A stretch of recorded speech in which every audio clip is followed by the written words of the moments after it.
I'm at Point of View Graphics in Oakland, about to get my car wrapped, so I'm dropping them off right now.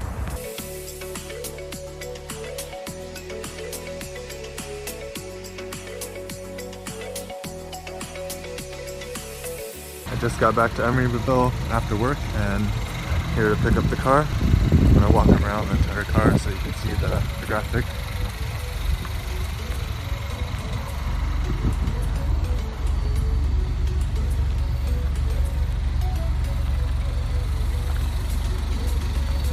So they put a GPS inside my car to double check when the app's on that it's like another step so they can verify that I'm actually driving my own car. So I'm gonna drive my car back home, and that's it for now.